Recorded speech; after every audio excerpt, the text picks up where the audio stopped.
Halo, selamat datang di channel Novelas_12. Konten ini disajikan dalam format only voice. Mari kita mulai ceritanya.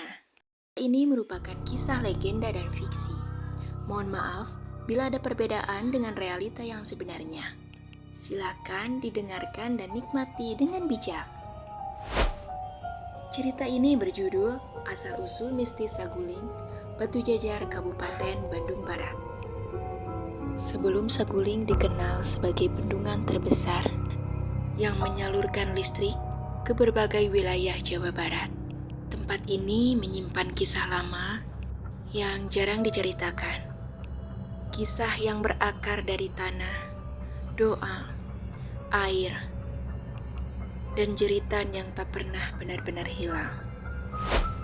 Konon, jauh sebelum air menenggelamkan lembah dan perkampungan, kawasan Saguling adalah hamparan tanah yang subur di sepanjang aliran Sungai Citarum. Di sanalah berdiri desa-desa kecil yang hidup dengan tenang, dikelilingi perbukitan batu jajar yang hijau dan berkabut. Namun, ketenangan itu bukan tanpa penunggu. Orang-orang tua menyebut daerah ini sebagai Lemah Nutekung Sisare, atau tanah yang tidak benar-benar tidur. Menurut cerita turun-temurun, nama Saguling berasal dari kata Sunda sa guling, yang berarti sekali berguling. Legenda menyebutkan, siapapun yang tergelincir di kawasan ini seringkali tidak berhenti di satu titik, melainkan seperti digulingkan oleh kekuatan yang tak kasat mata, hingga masuk ke dalam jurang atau sungai. Orang percaya itu bukan kebetulan. Di masa lampau, ada seorang tokoh sepuh penjaga wilayah yang dikenal sebagai Ki Jaka Guling, seorang kuncen sakti yang menjaga keseimbangan antara manusia dan alam gaib. Ia berpesan, lamun alam diganggu, maneh bakal digulingkeun ku alam sorangan. Atau jika alam dilanggar, maka alam sendiri yang akan menjatuhkan manusia. Perkampungan yang tenggelam.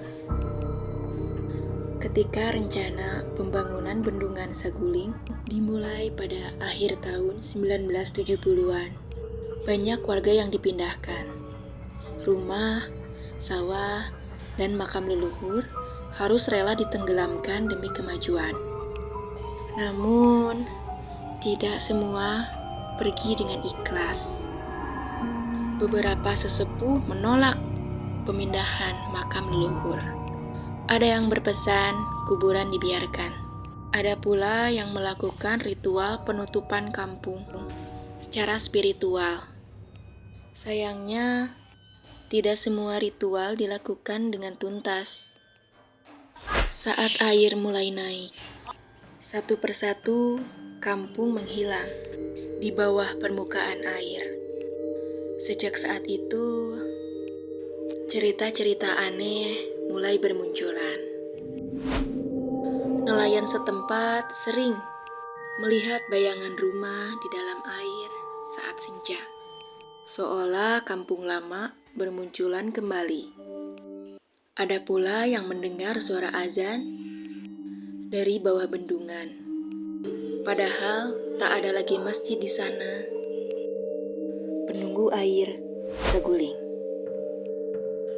Saguling dipercaya memiliki beberapa penunggu, namun yang paling sering disebut adalah Nyai Roro Saguling. Sosok perempuan berambut panjang yang sering terlihat di permukaan air setiap malam Jumat. Digambarkan, ia memakai kemeja hijau yang pucat, wajahnya yang sendu, dan tatapan kosong yang menatap ke arah bendungan. Konon, Ia adalah perwujudan dari kesedihan kolektif, jiwa-jiwa yang tenggelam bersama kampung mereka. Selain itu, ada pula makhluk yang disebut Juragan Jerocai, penguasa dasar bendungan. Nelayan percaya, jika ingin mendapatkan ikan yang banyak, harus meminta izin terlebih dahulu. Jika tidak, perahu bisa berputar-putar di tempat yang sama, seperti digulung oleh arus yang tak terlihat. Kisah pekerja bendungan. Saat pembangunan bendungan berlangsung, beberapa kecelakaan kerja terjadi secara misterius.